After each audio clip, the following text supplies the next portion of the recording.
Hello, hello, hello, and welcome. Good afternoon, good morning, good evening, wherever you are on the planet. Come on in and get settled.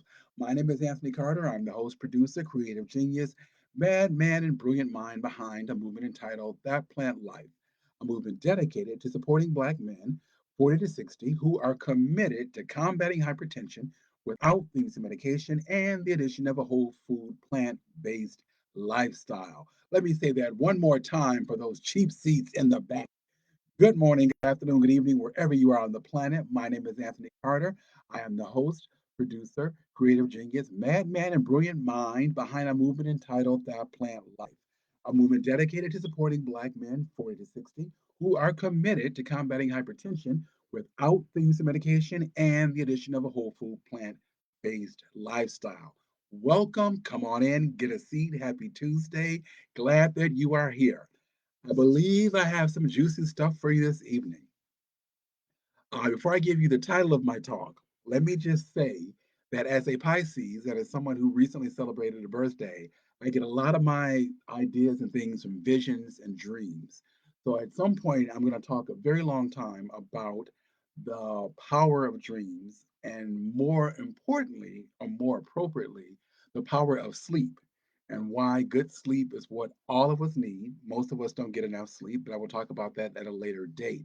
But a lot of what I get in terms of what I'm going to talk about comes from dreams, either a dream state I'm just entering or when I'm like just waking up and facing the world. So a lot of this talk tonight came from 2 nights worth of dreams. So believe that, yes, 2 nights. Okay, let's jump right in and get started. The title of tonight's talk is Crisis to Opportunity, a 3 step process to transform challenges into growth. Let me say that again. Crisis to opportunity, a 3 step process to transform challenges into growth. Let me start off by saying, first of all, that let me give you a fun fact or two about growth. Growth is not always fun. Many times it sucks. Many times it's painful. Many times we don't want to do it. However, if we can just buckle down and get through it, many times there's something wonderful on the other side of it. So that's my pitch for growth. Now, so let me tell you where I got this from. The other night I was watching a wonderful series on Netflix. Yes, I watch a lot of Netflix. Don't judge me. I was watching a wonderful series, a short series on Netflix called Zero Day, starring the wonderful Angela Bassett and Robert De Niro. And I knew when they had these two powerhouses in one film, it was going to be exceptional, right? I knew if I needed to, I would stay up 2 days in a row to catch them to catch them acting with each other and just acting in general, right? Because they're both exceptional. Had no idea I would get an idea to talk about something that came from the film, a line that came from the film. So one of the lines in the film that Robert De Niro said is, and he quoted from somebody else, "Never let a good crisis go to waste." I said, "What does that mean?" I heard that, I jumped straight up and wrote it down, right? Couple of nights I dreamed about it, looked it up, thought about it, and I thought, you know, there have been some crises in my life, and there have been times when I could have buckled under, given up the ghost, walked off, and did not, and decided to dig my heels in and make something happen. And I thought that would be a great topic to talk about. So I'm going to give you the 3 things that I did, 3 things that I learned that I've noticed over the last, I would say definitely the last 15, 20, 25, maybe even 30 years that you can use. It's a 3 step process you can use to turn those crises into growth. Let me quickly add, a crisis is not your phone doesn't work. A crisis is not, you go to the kitchen, you want to eat, you're hungry, but you don't see anything you like. That's not a crisis.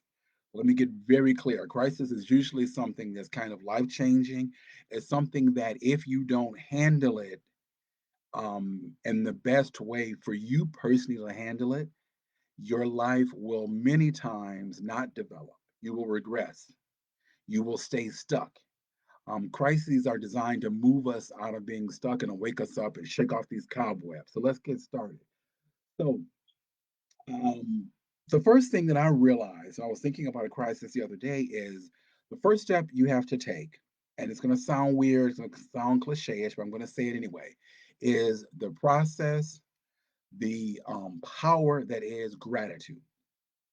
What do I mean by gratitude? Let me explain that to you a little bit. So, many years ago, I was struggling. I was living in California at the time. I was couch surfing, which, in case you didn't know, is the 21st century version of homelessness. I didn't know that, so somebody pointed it out. But I was couch surfing. I had no money. I was living with a friend of mine. I was living on peanut butter and spinach and just, kind of out of my mind. I looked around and I was staying with this friend of mine, and I realized, hey, wait a minute, what can I do given this set of circumstances? Yes, I came to LA to be a big movie star. Yes, I came to LA to be a big TV star. And no, that didn't work out. And here I am 2 years into the game in 2010, and it had not worked out.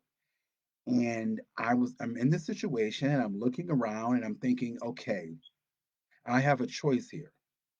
I can either be bitter and give up and blame the world for all my problems and blame the world for everything that happened or didn't happen, or I can dig in my heels, pull myself up by the bootstraps, figure out what I need to do, and move on it. I decided to go for gratitude. And in my gratitude, I realized, okay, what do I have around me that I can use? If I can't act, if I can't be in movies, if I can't do TV, what can I do given this set of circumstances? And folks, it was like a light bulb went off. Two things happened at the same time. I read an article by this guy who used to write for TV, and he said he used to write every day from 4 a.m. to 8 a.m. And then I looked around, and my friend had a computer that was literally collecting dust. I don't think she knew it was there. She used it, once a week, maybe once every 2 weeks to check on bills. And I looked around and I said, I have this computer. I have all this free time because I'm unemployed. I have nowhere to go, nothing to do. Why don't I make that my challenge? Why don't I challenge myself to get up every day and write for 4 hours? Talking about living in gratitude, I looked at what could I do? What resources do I have? What can I make happen? I got up and for months, every day, 4 a.m. to 8 a.m., like clockwork, I wrote and I wrote and I wrote. And I didn't just write to write, I wrote to become exceptional as a writer. And I wrote to address a lot of the things that were going on in the world in terms of our LGBTQ youth. I wanted to let them know somebody was listening. So I had two things I was trying to do: get better as a writer and let somebody know that I was listening. Gratitude. Now, this gratitude, um, when you start with gratitude, usually what ends up happening is what I just mentioned. You have to update, recreate, design some new systems. My new system was writing 4 hours a day. Gratitude will have you looking around, will immediately have you look around and say, I need some new systems. The systems I got ain't working. Everything is a system. And anybody who knows me knows I am obsessed with systems, right? If you have a system of constantly losing and not showing up for your life and not doing well, that is a system.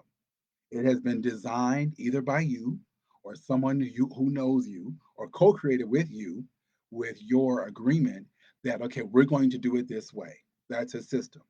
Gratitude allows you to create some new systems. My new system was writing every day. So I was writing and writing and writing and writing and writing. And I ended up with I literally, the writing brought me to a wonderful relationship. It brought me to a wonderful man who's not my husband. It brought me to a bunch of little rugrats that are now my grandchildren. It brought me from couch surfing into owning a home, owning two homes, owning an apartment, and just on and on and on and on and on. So gratitude, moving into new systems. When you have new systems, and this is the thing that also turns it around for me, and I believe will turn it around for you.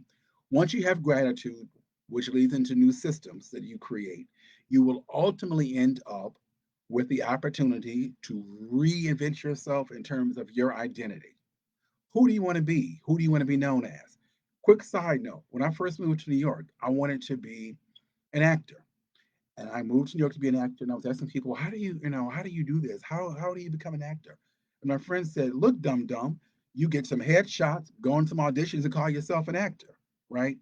That becomes your identity. That becomes who you are. That becomes who you want to be known as. Same talk a year or two before that. I was talking to a very good friend of mine, um, brother from a different mother, a very good friend of mine I've known since I was 14. I was asking him one day, I want to be a writer. I don't understand how how do you write? How do you become a writer? How do you write? How do you take that on? Did somebody decide that for you? Did somebody bestow that on you? Do you take that on? And he looked straight at me and once again said, "You know what a writer does, Tony?" Because they all call me Tony. You know what a writer does, Tony? I said, "No, what?" He said, "A writer writes." I said, "Oh, that was simple enough, right?" So fast forward to my time in Long Beach, California, my time in California, and my time moving forward from that point. Identity, right? I had to decide, even when I was in that situation, struggling and writing 4 hours a day. I was writing 4 hours a day, but I was telling myself the other 8, 12, 16 hours a day, this is not who I am. I deserve more than this. I'm going to get out of this situation. I'm more than this. I'm better than this. I can do better than this. I just have to figure out the game, right? And I kept telling myself that over and over and over again until I changed my identity and how I saw myself. As I began to change my identity and how I saw myself, things began to shift, right? Because things that were okay at one point were no longer okay. Things that I allowed at one point were no longer um, allowed by me. I put the kibosh on a lot of that. So that is how you do it. That is how you take a crisis and you create opportunity. Three-step process. Have some gratitude, right? Look around and figure out what it is you need to do, how you can do it. You may have one or two things you can control. Buckle down on those, double down on those things and make it happen. The only thing I can control in that situation was that I had access to a computer all day, every day. And I said, that's it, that's all I needed, right? I created a new system. The new system was get up every day and write 4 or 5 hours. Get up every day and write 4 hours. It doesn't matter if you feel like it. It doesn't matter if it's raining. It doesn't matter if it's sunshine. It doesn't matter if you're sleepy. It doesn't matter if you're hungry. Get up and do it, right? A new system. With that new system, that led me into creating a new identity. This is not who I am. This is not who I want to be. This is not what I'm about. This is not what I came to California to do. This is not what my skill set will allow me to do. And I kept going. One more thing, there is something extremely powerful about the phrase I am. Whatever you put after that, your subconscious takes in and starts creating it. So be very, very careful about what you put after those two powerful words, I am. Do not get into saying I am broke, I am unlovable, all of that business. Let it go. Let it go. All right.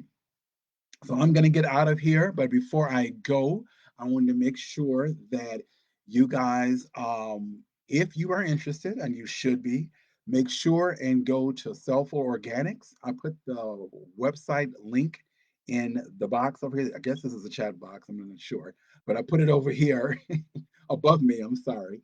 So go to Cellful Organics. Get yourself some of that yummy, great, healthy juice. Alton Weeks is a wonderful founder and creator of Cellful Organics. He has a wonderful, wonderful tale to tell about taking his health back, turning his health around, bouncing back from a heart attack, losing 100 pounds, on and on and on and on. So he has a wonderful story. Get yourself some juice today, folks. Tell him I sent you. Okay, well, my name is Anthony Carter. I'm the host, producer, creative genius, madman, brilliant man, brilliant mind, and madman behind a movement entitled That Plant Life, a movement dedicated to supporting Black men 40 to 60 who are committed to combating hypertension without the use of medication and the addition of a whole food plant based lifestyle. Let me say that one more time for the cheap seats in the back. Good morning, good evening, good afternoon, wherever you are on the planet. My name is Anthony Carter. I am the host, producer, creative genius, madman, brilliant mind, and madman behind a movement entitled That Plant Life, a movement dedicated to supporting Black men 40 to 60 who are committed to combating hypertension without the use of medication and the addition of a whole food plant based lifestyle. Now, I'm going to get out of here. I, you can get out of here, go take care of yourself, take care of your loved ones, get some plants on that plate, and most importantly, eat like you got some sense. Oh, one more thing. Look all over the place tonight, folks. Bear with me. One more thing. If you like to work with me, if you want to see what it's like to eat like you've got some sense, if you want to take your health and make it an asset and not a liability so you can do whatever it is you were put on this planet to do this go round, by all means, reach out to me and let's see if it's a match. I'm offering free consultations. I have the link above me, the Calendly link. Talk to people, see people on Thursdays and Fridays. So reach out to me. Let's see if we can be a match and let's make something happen. And let's make sure your health is an asset and not a liability. I will talk to you soon. Thank you.